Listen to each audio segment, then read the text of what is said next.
မင်္ဂလာပါကျွန်တော်မိတ်ဆွေများကိုကျွန်တော်ဒီနေ့ရောက်ရှိနေရဆိုရင်ပြုံးလင်မြို့ရက်ကွက်ဆက်ခွန်အနီးစကန်ထဲမှာလူကြိုက်အများဆုံးနဲ့ရောင်းဝယ်အရန်ဖြစ်ပြီးတော့ဒါမိတ်ဆွေတော်ကျွန်တော်မိတ်ဆွေတော်များရွေးချယ်ဝယ်ယူကြတယ်ဒီစကန်တွေကဒါရွှေဘိုစုရက်ကွက်ကိုရောက်ရှိနေရတာဖြစ်ပါတယ်ကျွန်တော်အခုမိတ်ဆက်ပေးမယ့်အိမ်လေးရဆိုရင်ဒီမှာ CCTV အိမ်အပြည့်မှာတက်ဆင်ထားတယ်အိမ်ပြည့်တက်ဆင်ထားတဲ့အပြင်ကိုခြံဝန်းတကားရဲ့အနေထားလေးဖြစ်တယ်အိမ်ထဲအနေထားလေးဒီလိုမျိုးခေါ်ရတဲ့ဈေးနှုန်းအနေထားနဲ့လိုက်ဖက်ညီရှိမရှိဆိုတာကျွန်တော်မိတ်ဆွေများအနေနဲ့ကြည့်ရှုပေးပါအောင်ဒါမြေစစ်ပုံမှာတိဆောက်ထားတဲ့အိမ်ကြီးအိမ်ဒါတော့ကားပါကင်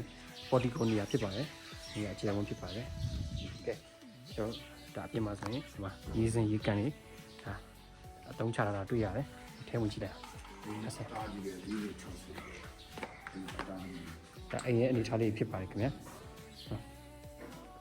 အိမ်ရဲ့ဝင်ကျမှာကျယ်ဝန်းပြီးတော့တားနာတယ်ဒီမှာရာကန်အနေထားလေးတွေ့ပါတယ်ရာကန်အနေထားရှိရဒါကတော့အိမ်ကန်ကျယ်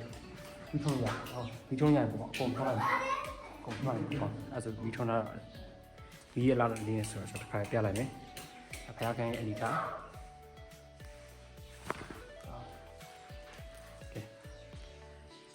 အဲ့ဒီဝင်ကျမှာတွေ့ရတဲ့အဲခန်းကျယ်အနေထားလေးဖြစ်ပါတယ်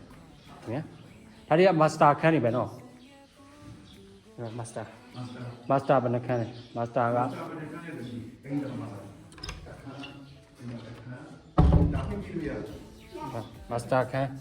မာစတာခန်းဒါယူခန်းဖြစ်ပါတယ်ဒါယူခန်းတကားရအကောင်းစားဒါယူနှစ်ခန်းဖြစ်ပါတယ်ဝင်ယူသုံးခန်းဖြစ်ပါတယ်ခင်ဗျာဝင်ချင်းမှာယူသုံးခန်းမာစတာတခန်းပါပဲမာစတာခန်းကြီးတခန်းပါပါခင်ဗျာခေါင်းလေးဆိုလည်းအမြင့်ကြီးပါပဲကဲမာစတာခန်းဒီကိုရိုင်းနေလို့ဒီချက်ဆောက်တာကျွန်းနေအိမ်မရှင်ကသူကိုရိုင်းနေဖို့အတွက်ကျွန်းအစ်စ်တွေနဲ့တခြားလေးဒီဆောက်တာဖြစ်ပါတယ်အတိုင်းရုံး kitchen ကိုအသုံးချလို့ရနေရဒီနေရာတော့ဒါ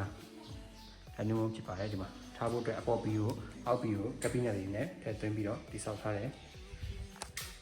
ဒါပြီးပြုံးဒါတော့နောက်ကကွန်မွန်တိုင်လက်ကွန်မွန်အီချိုကန်ထားနေရဖြစ်ပါတယ်ခင်ဗျာဒါအိမ်နောက်ဘက်ကညီပူနေရကြံလေးတွေဖြစ်ပါတယ်ကဲအပြင်မှာကျတော့သူကဟိုပါနော်ဒါကျတော့အဲ့လိုလေး80ပတ်လို့မြေ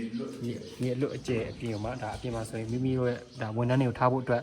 ခန်းပူလေးတွေကွန်မွန်ပူတိုင်တိုင်လက်အီချိုကန်နေပါမယ်ကဲ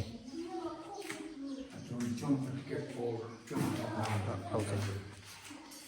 ဒီလေးခေါ်စိမ်းတော့ဆိုရင်8500ကို